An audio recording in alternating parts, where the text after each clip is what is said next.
Hi,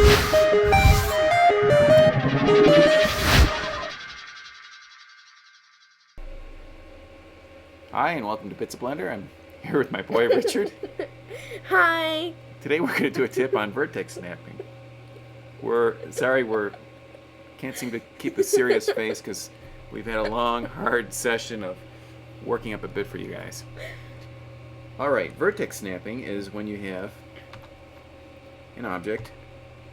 Let's say we've got two objects. I'll do Shift D. I'll drag this object over here. And let's say I wanted to line these vertices up here exactly onto these vertices. Blender has a tool to help you do that. It's this magnet over here. It's a good icon because it feels like you're working with a magnet when you're working with it. So select the vertex.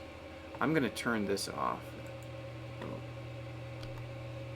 I type G, and now when I hold the Control key, it'll snap, and you'll see the little white circle around there that show that it's snapping. It'll snap to whatever vertex is closest to my cursor. I can left click then once you've got it where you want it. Control, left click.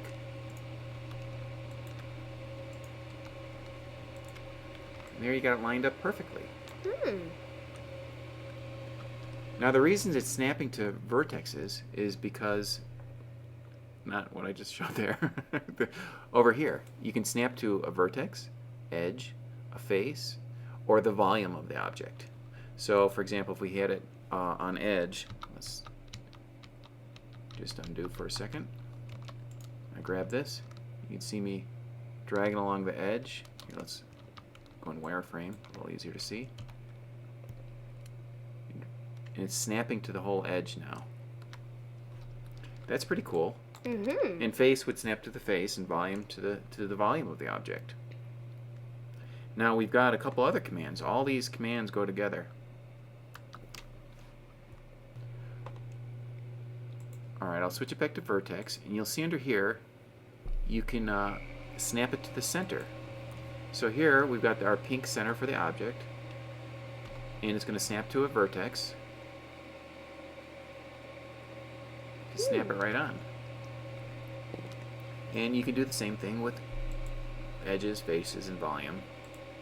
And then you can also do the median, which the median in this case, which is the average of the selected points, which would be the same center for this example.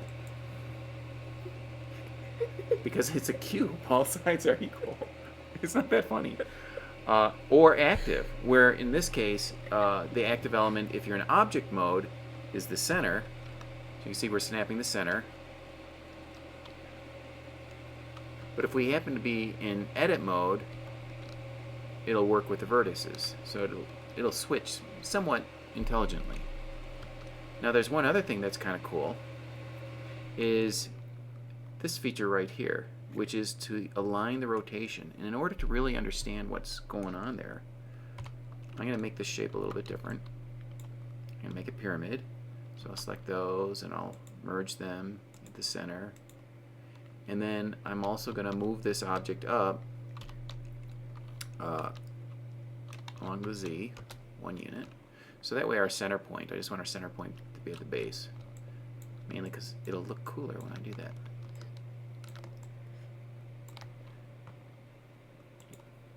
You click this so it'll align to the rotation. And then let's go ahead and do face.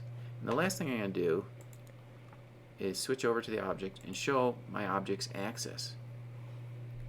So what's going to happen is it's going to align this object to the normal of the target, which is in this case a face. So the normal for the face is pretty easy to see because it's perpendicular to that face. So I'm holding Control, and you can see as I move along the face, Just it's slide snapping right on that face.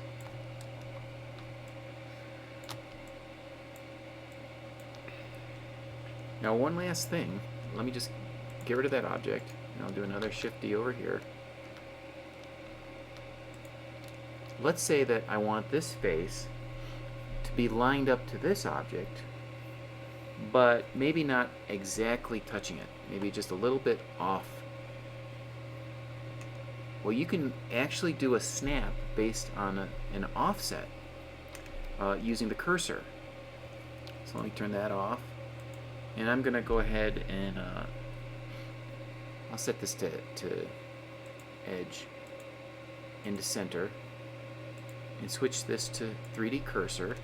And now the selected object will be offset. So, for example, the distance between this edge and the cursor is what our offset will be when I start dragging this. See that? So it only goes as far away as it originally was from the cursor. That's right. So if the cursor was, further away, you can see here. I'm snapping along that edge. Pretty cool. Yeah. Those are the snapping tools in Blender. Bye.